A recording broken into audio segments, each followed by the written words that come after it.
J'avais quelques petites chutes de ce contreplaqué d'épicéa de 18 mm et elles commençaient à encombrer l'atelier, alors je voulais leur trouver une utilité. Ces chutes provenaient de la commande de meubles hi-fi et vinyle que j'ai réalisé récemment. Je voulais fabriquer un autre plateau de table en contreplaqué parce que j'ai vraiment aimé le dernier que j'avais fait, mais je voulais que celui-ci soit assez différent en termes de style. Avant de commencer, je voulais juste dire un immense merci à Matt de la chaîne YouTube Happy Wife Happy Life pour m'avoir fabriqué ceci, qui est sans aucun doute la meilleure plaque d'insertion à coupe zéro que j'ai jamais utilisée et que j'utiliserai probablement jamais. Allez absolument jeter un œil à son excellente chaîne si ce n'est pas déjà fait. Je laisserai un lien dans la boîte de description ci-dessous. J'ai commencé par débiter les morceaux de contreplaqué en bande de 35 mm de large à la scie sur table.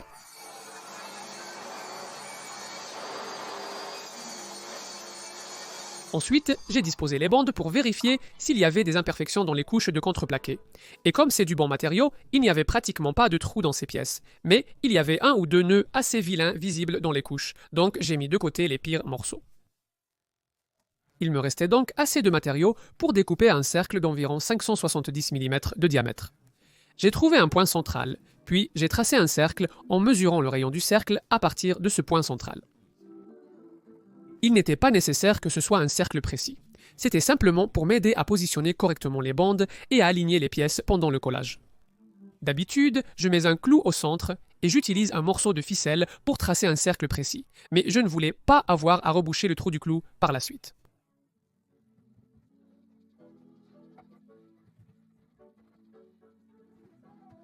Ensuite, j'ai appliqué de la colle à bois sur chaque pièce, je l'ai étalée et j'ai aligné tous les repères de cercle.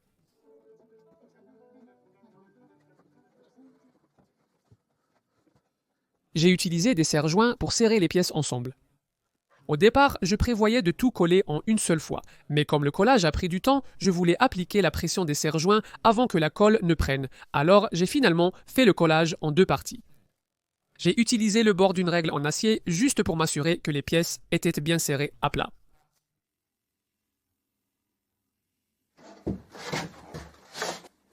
Et ensuite, j'ai pu coller la deuxième moitié.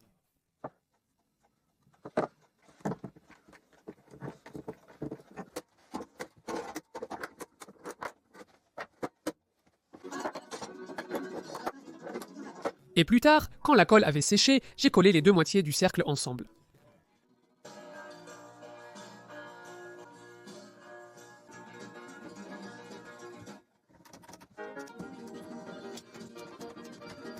Après quelques heures, j'ai retiré les serre-joints et utilisé un grattoir à bois pour enlever tout excès de colle séchée. Je pouvais alors travailler à rendre les pièces de contreplaqué parfaitement affleurantes les unes avec les autres et m'assurer que le plateau était bien plat. Donc j'ai utilisé mon rabot numéro 5. C'était déjà presque parfaitement plat, donc il suffisait juste d'enlever quelques fines copeaux.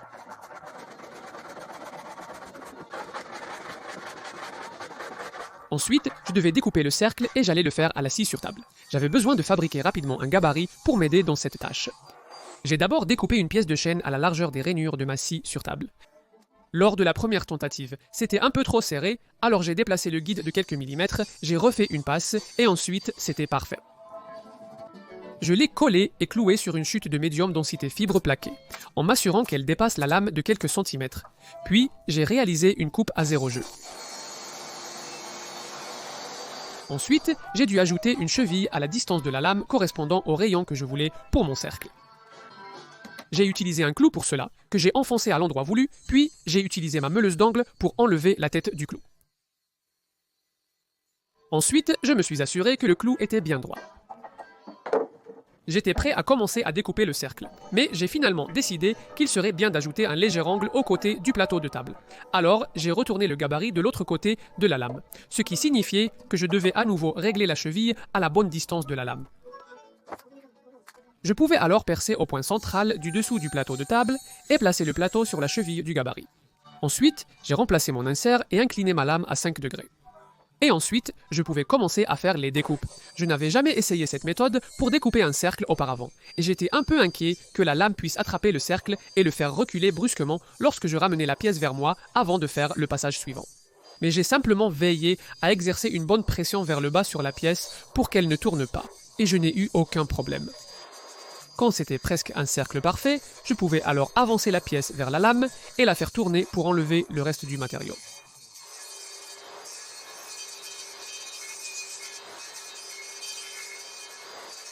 Les couches de contreplaqué sur les bords avaient vraiment un super rendu. Ensuite, j'ai poncé avec ma ponceuse excentrique en utilisant des grains de 80, 120 et 240. J'ai poncé à la main avec un grain de 400.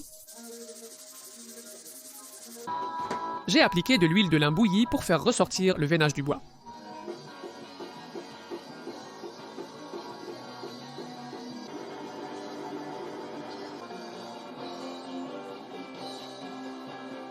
Pour les pieds de cette table, j'utiliserai ces tourillons en bois dur peint qui proviennent d'un vieux parasol cassé dans mon jardin. Vous pouvez voir que l'un d'eux est fissuré. J'ai découpé les parties dont je n'avais pas besoin. Ensuite, j'ai installé une butée et je les ai coupées à la bonne longueur. Et je n'avais ici assez de bons matériaux que pour fabriquer 3 pieds, mais je me suis dit que cela donnerait un aspect assez intéressant. J'ai utilisé un grattoir à bois pour enlever la peinture. Je ne suis pas sûr de quel bois il s'agit. Peut-être que quelqu'un pourra me le dire dans les commentaires. Je voulais effiler les pieds et je n'ai pas de tour. Donc, pour faire cela, j'ai d'abord tracé un cercle plus petit sur l'extrémité des chevilles, juste comme référence, et j'ai utilisé ma plane à tirer pour affiner les pieds jusqu'à ce cercle.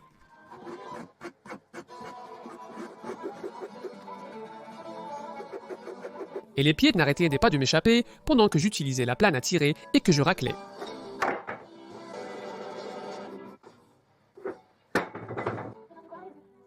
Donc, j'ai fini par mettre quelques morceaux de bois de récupération dans l'étau pour les empêcher de sauter.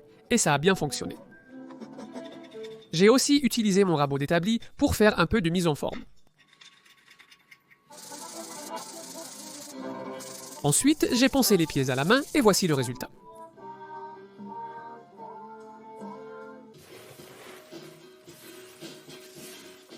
Ensuite, j'avais besoin de fabriquer des blocs de support pour les pieds et j'allais les faire à partir de ce morceau de bois de palette en pain.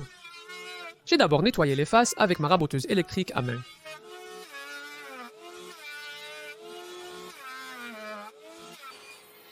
Ensuite, à l'aide de ma scie sur table et de ma scie à onglet, j'ai découpé les blocs à la bonne épaisseur et à la bonne longueur.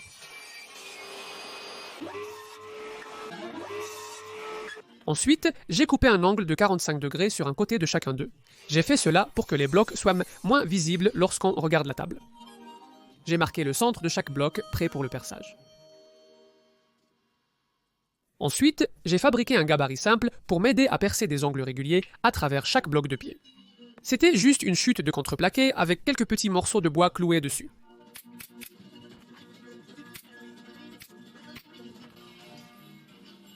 Et cette prise de vue sert simplement à montrer l'angle que prendront les pieds une fois les trous percés.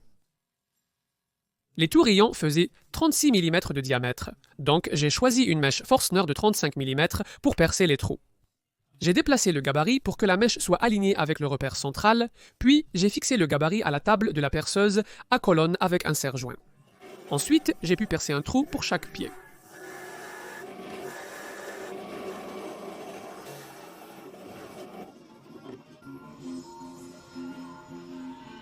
J'ai fait ma première erreur sur ce projet. J'ai coupé cet angle de 45 degrés sur les blocs de pied pour qu'il soit moins visible. Cependant, j'ai percé ces trous de façon à ce que les pieds soient inclinés dans cette direction au lieu de la direction qu'ils auraient dû avoir. Dans cette direction. Donc, évidemment, je les ai mis dans le gabarit dans le mauvais sens, ce qui est très étrange parce que j'aurais juré avoir vérifié ça avant de les percer. Mais ce sont des choses qui arrivent. Donc, ce que je vais faire, c'est une coupe à 90 degrés ici et une coupe à 45 degrés ici. Malheureusement, la coupe à 45 degrés ne sera pas aussi grande que l'original, mais il va falloir faire avec. Donc, j'ai fait une autre coupe à 45 degrés de l'autre côté des blocs, puis j'ai fait une coupe à 90 degrés là où les coupes à 45 degrés étaient à l'origine. Voici la nouvelle forme du bloc de jambe. Et les pieds seront maintenant inclinés dans la bonne direction. J'ai une surface à 86 degrés dans laquelle je peux percer et ajouter une vis dans la jambe pour renforcer le tout. Ensuite, j'ai dû enlever 1 mm du diamètre des tourillons pour qu'ils puissent s'insérer dans les blocs de jambe. J'ai donc utilisé une vieille bande abrasive pour cela.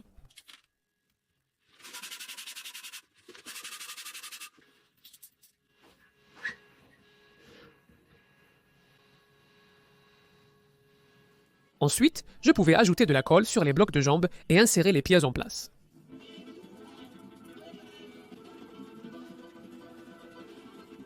Et j'ai percé un trou avec une fraise à chanfreiner pour une vis à bois de 40 mm qui allait renforcer les pieds.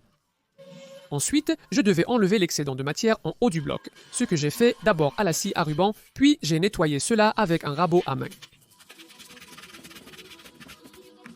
Pour positionner correctement les pieds, je savais que l'angle intérieur d'un triangle équilatéral était de 60 degrés. J'ai donc réglé mon rapporteur à 60 degrés et cela m'a aidé à tracer un triangle.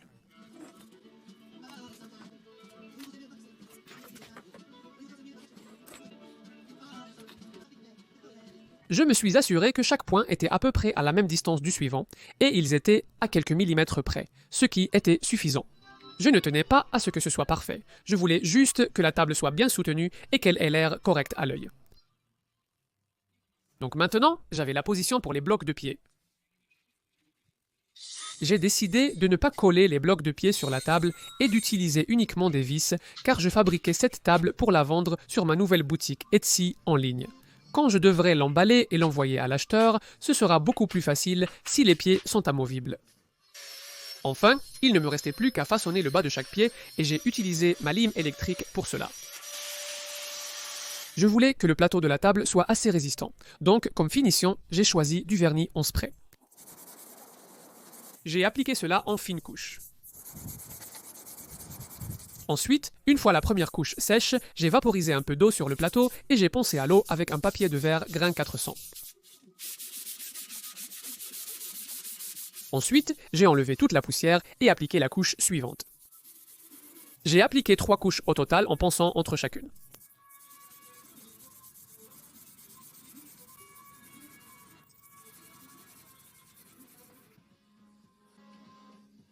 J'ai apposé ma marque de fabricant sous le plateau de la table. Et j'ai appliqué encore un peu de vernis en spray juste pour le sceller. Ensuite, j'ai appliqué de l'huile de lin bouillie sur les pieds.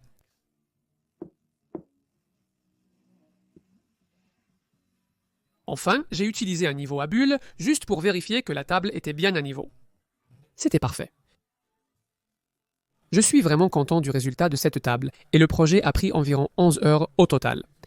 Si je devais la refaire, je pense qu'il n'y a qu'une seule chose que je ferais différemment. Ce serait d'ajouter un angle plus prononcé au bord du plateau de la table. J'ai découpé le cercle avec la lame de ma scie sur table inclinée à 5 degrés et je pense qu'entre 8 et 10 degrés aurait probablement été mieux. Je voulais juste que ce soit un angle subtil, mais je pense que 5 degrés était peut-être un peu trop subtil. J'aime aussi beaucoup le résultat des pieds fuselés.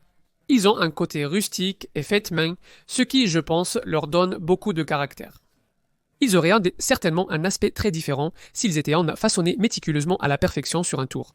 Mais c'est peut-être juste moi qui suis amer parce que je n'ai pas de tour. Mais la meilleure partie de ce projet pour moi, c'est définitivement le plateau en contreplaqué. J'aime vraiment l'aspect du veinage, surtout autour des bords. Comme je l'ai mentionné plus tôt dans la vidéo, cette table sera en vente dans ma boutique Etsy, nouvellement ouverte en ligne.